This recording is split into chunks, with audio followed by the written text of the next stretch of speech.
बाबा साहब के मनता जन्मदिन हो, केक ले आइल बानी सुन एगो किनो। अरे बाबा साहब के मनता जन्मदिन हो, केक ले आइल बानी सुन एगो किनो। अरे नाचे हम जदे तू धीमे धीम डोला, नाचे हम जदे तू धीमे धीम डोला। आ पेन्ही नीला सड़िया ए में हरिया जय भीम बोला। आ पेन्ही नीला सड़िया ए में हरिया जय भीम बोला। तथागत गौतम बुद्ध कहे कोई भी बात इसलिए मत मानो कि वो मोटी मोटी पुस्तकें में लिखी हुई है, या फिर कोई भी बात इसलिए भी मत मानो कि वो बहुत बड़ा व्यक्ति कह रहा है। पहले उस बात को अपनी तर्क की कसौटी पर कसो और जब वो खरा उतरे तभी मानो। और सब लोग जानते हैं कि अगर गोबर है तो गणेश कैसे हो गया। वही जब समय आता है तो माने गोबर को गणेश मान लेता है। हम लोग कहते हैं कि नहीं हम मानेंगे, फिर भी वो मनवा देता है तो हम मान लेते हैं। लेकिन हम उसी गोबर को अगर उसको कहेंगे कि नहीं पेड़ा समझ के तुम खा लो तो खा लेगा। तो यही पढ़े लिखे शिक्षित हुए। और बाबा साहब ने कहा था कि शिक्षा वो शेरनी का दूध है, जो जितना पिएगा वो उतना ही दहाड़ेगा। और देखिए हमारे बीच मंगलजीत दहाड़ रहे हैं। और शादी होती है उसमें सत्यनारायण भगवान के कथा खवाते हैं, तो आप लोग को सत्यनारायण भगवान का अगर कथा नहीं खवाते तो करोड़पति कैसे बनिएगा? देखिए अब जो करोड़पति बन रहे हो तो हम कहते हैं भाई कि अगर हम देवी देवताओं को मानते हैं तो 33 करोड़ देवी देवता हैं, 1 रुपया हमको दे दें हम ऐसे ही करोड़पति बन जाएंगे और पूरा देश के लोग बन जाएंगे। लेकिन बन नहीं पाते हैं। इसी से आप समझ लीजिएगा कि सत्यनारायण भगवान का कथा होगा तो क्या होगा। हम लोग समता विचार मंच में आप तमाम दर्शकों को बहुत बहुत स्वागत है। अभी हम भोजपुर जिला के कथराई गांव में उपस्थित है। यहाँ मंगलजीत जी के भाई रणजीत जी का शादी समारोह में हम उपस्थित हुए हैं।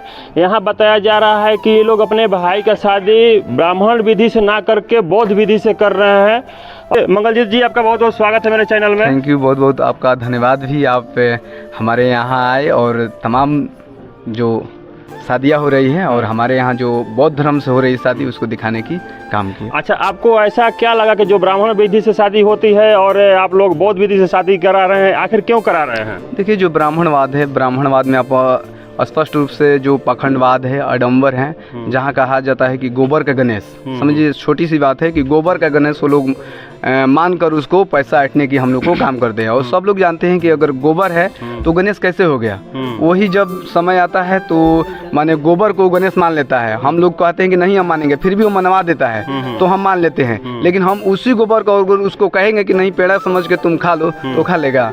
तो यही आडंबर है, यही अंधविश्वास और पाखंडवाद इसी को कहते हैं। तो इसलिए हम लोग इस सारी रहित और 33 करोड़ जो देवी देवता है उनसे हट कर अलग जो हमारा बौद्ध धर्म है, आज का नहीं बहुत पुराना सभ्यता है हम लोग का, भगवान बुद्ध का। और बीच में किस तरह से हमारे लोगों को मारा गया, किस स्तर से हमारे लोगों को काटा गया और हम पर फिर से राज किया गया। लेकिन हम लोग चाहते हैं कि इस देश को बौद्धमय बनाएं और इसीलिए हम लोग ब्राह्मणवाद रहित जो तिलक समारोह है उसको किया। तो उसमें लोग वो जो शादी होती है उसमें सत्यनारायण भगवान के कथा खवाते हैं, तो आप लोग को सत्यनारायण भगवान का अगर कथा नहीं खवाते तो करोड़पति कैसे बनिएगा? देखिए अब जो करोड़पति बन रहे हो तो हम कहते हैं भाई कि अगर हम देवी देवताओं को मानते हैं तो 33 करोड़ देवी देवता हैं, 1 रुपया हमको दे दें हम ऐसे ही करोड़पति बन जाएंगे और पूरा देश के लोग बन जाएंगे।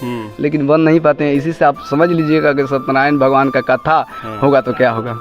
हम लोगों को चाहिए जैसे भीम चर्चा आप सुने तो इसी तरह से लोगों को भी चाहिए कि भीम चर्चा करें। जो हमारे लिए हक अधिकार के लिए लड़े हैं उनको पूजे। देवता यानी देने वाला, ये सारे लोग हैं वो देवता हैं, लेते हैं खाली, देते कुछ नहीं है। लेकिन बाबा साहेब भीमराव अम्बेडकर जी हैं बिना मांगे अब बिना कुछ लालच के हम सबको अधिकार देंगे। अच्छा, एक चीज़ और बताइएगा कि सारी दुनिया है जो कि लगन में शादी करती है, आज आप ऐसे दिन को शादी करें कि आज के दिन के लगन नहीं है, इस विषय में क्या कहना है? जी देखिए तमाम लोग, अभी हम कुछ उदाहरण भी पेश करेंगे। 7वां महीना में लगभग आपका 19 तक शादी है, माने ब्राह्मण के पत्र के अनुसार, उसके जो वेद पुराण है उसके अनुसार। तो आप भी बताइए कि जो 7वां महीना होता है वो रोपनी का दिन होता है, यानी बरसात का दिन होता है। लगभग 99% चांस रहता है कि बारिश होगा ही होगा। लेकिन जो अभी वर्तमान है 99% चांस है कि बारिश नहीं होगा। अगर मैंने उस सारी विधि व्यवस्था से हट कर शादी की है तो शायद वर्षा होना चाहिए। आप सामने है, देख रहे हैं कि कितना बेहतरीन तरीका से हम लोग का कार्य सफल हुआ। अच्छा, आप और जब शादी होती है जो पंडित जी से लोग पतरा दिखाते हैं, पतरा दिखाना कहाँ तक सही मानते हैं उसको? सब पाखंड है, पैसा ऐंठने का एक जो कहा जाता है ब्राह्मणवाद का एटीएम ना, तो उसी एटीएम के तहत इन लोग का हाथ है, पैसा ऐंठने का काम करते हैं। मैंने आप पतरा नहीं दिखाए हैं शादी में? ये कभी नहीं। हम अपने से खुद मैंने एकदम क्लियर आपको बोल रहे हैं कि हम किसी को नहीं बुलाएं, खुद अपना से हम दिन रखे हैं भैया का। एक बात समझ लीजिए। चलिए मंगलदीप जी, बहुत बहुत धन्यवाद। अब आइए थोड़ा सा हमारे पास हैं भीम आर्मी के जिला अध्यक्ष नौजवान साथी, थोड़ा सा इनसे बात करते हैं। ऋषि भैया, बहुत बहुत स्वागत है आपके चैनल में। आपको भी धन्यवाद, आपके पूरे दर्शकों को भी धन्यवाद। चलिए भैया, हमको थोड़ा सा बताइए कि ये शादी और शादी की अपेक्षा कैसा लगता है आपको? देखिए, ये भारत देश है और इसमें बाबा साहब का लिखित संविधान लागू है। ये गणतांत्रिक देश है, सभी लोग स्वतंत्र है, जो चाहे जैसा अपना जो है जो रीति रिवाज मानना चाहे वो मान सकता है।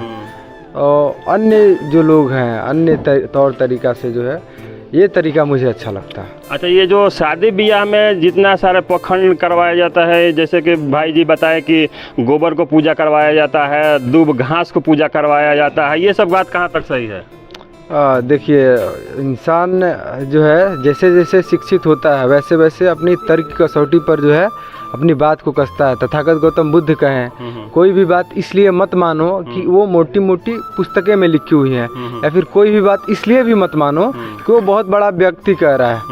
पहले उस बात को अपनी तर्क की कसौटी पर कसो और जब वो खरा उतरे तभी मानो। तो मंगलजीत जी जो भी जितनी परंपराएं थी उस परंपराओं को जो है अपने तर्क की कसौटी पर इन्होंने कसा और वो जो है वो चीज़ इनको उचित नहीं लगा, तो ये अपना एक अलग तरीका इन्होंने बनाया, क्योंकि ये पढ़े लिखे शिक्षित हुए। और बाबा साहब ने कहा था कि शिक्षा वो शेरनी का दूध है, जो जितना पिएगा वो उतना ही दहाड़ेगा। और देखिए हमारे बीच मंगलजीत दहाड़ रहे हैं और पूरे सिस्टम को बदल रहे हैं, बहुत अच्छा लग रहा है। अच्छा, एक चीज़ और बताइएगा, और जो शादी होती है जिस प्रक्रिया में मेरे समझ से ज़्यादा खर्चा होती है, इस शादी के क्या स्थिति है खर्चा की स्थिति में? देखिए, खर्चा तो डिपेंड करता है कि मेरा बजट क्या है।